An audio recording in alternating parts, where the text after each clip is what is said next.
नमस्कार साथियों, आप सभी का हमारे चैनल पर हार्दिक स्वागत है।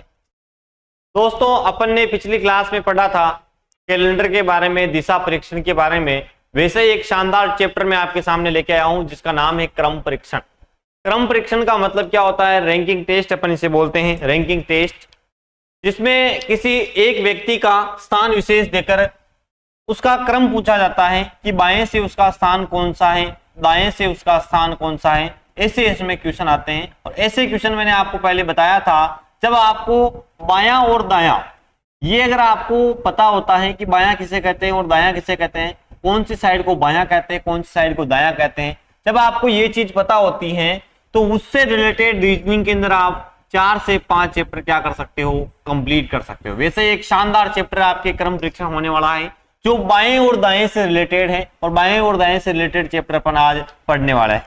चैप्टर का नाम क्या है? क्रम परीक्षण। इसमें अपने को क्या ध्यान रखना होता है मैंने आपको पहले ही बताया था। इस साइड वाला भाग हमेशा देखो, ये अपना हाथ है, अपने यहां पर रखा। हथेली साइड वाला मैंने बताया था आपको, हथेली साइड हमेशा कौन सा भाग होगा? हथेली साइड हमेशा आपका दायां भाग होगा। और हथेली के पीछे वाली साइड यानी बैक साइड जो होती है, नाखून साइड, नाखून साइड हमेशा कौन सा भाग होगा? नाखून साइड हमेशा आपका बायां भाग होगा। ये चीज मैंने आपको पहले बताया था। जैसा कि आपने पहले पढ़ा कि हथेली साइड हमेशा दायां होता है और बैक साइड कौन सा होता है? बायां होता है। किसी भी छोर पे ले लो, किसी भी जगह पर ले लो, अपने इस अकॉर्डिंग क्या आएगा? क्वेश्चन आएगा और एक आदमी को बिठा देगा। वो एग्जामिनर पूछेगा किसी की एक पंक्ति में। अब पंक्ति के जब भी नाम आए तो पंक्ति अपनी एक सीधी रेखा खींच दो, रेखा बना दो, ये हो गई एक पंक्ति।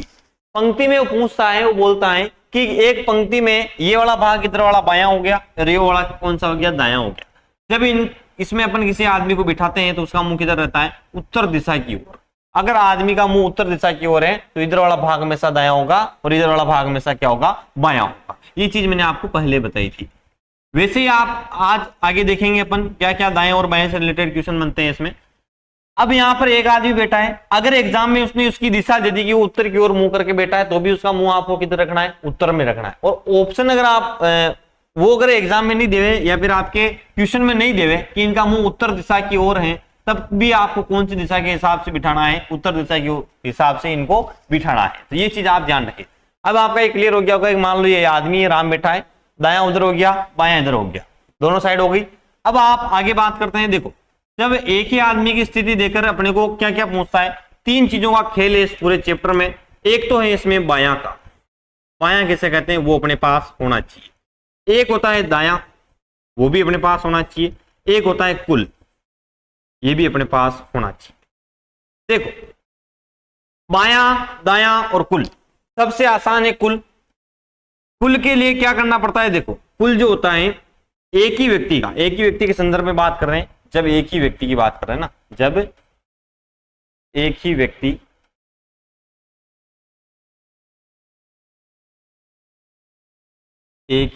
का दायां बायां पूछे, दायां बायां और क्या पूछे? कुल पूछे। आदमी एक ही है, उसका दायां और बायां और क्या पूछ रहे हैं? कुल पूछ रहे हैं। उसके बारे में अपन बात करते हैं ना। इसको मिटाते हैं यहां से।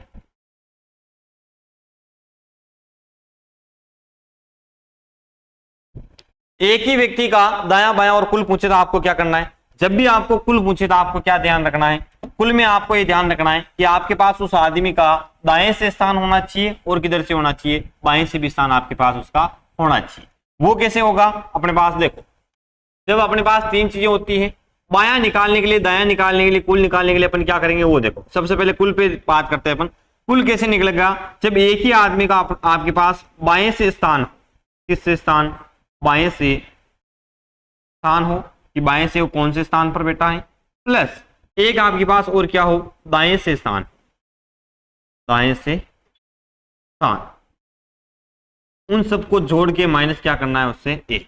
माइनस ए क्यों करेंगे? क्योंकि देखो, मैं यहां पे एक क्वेश्चन देता हूं। राम जो है, राम दाएं से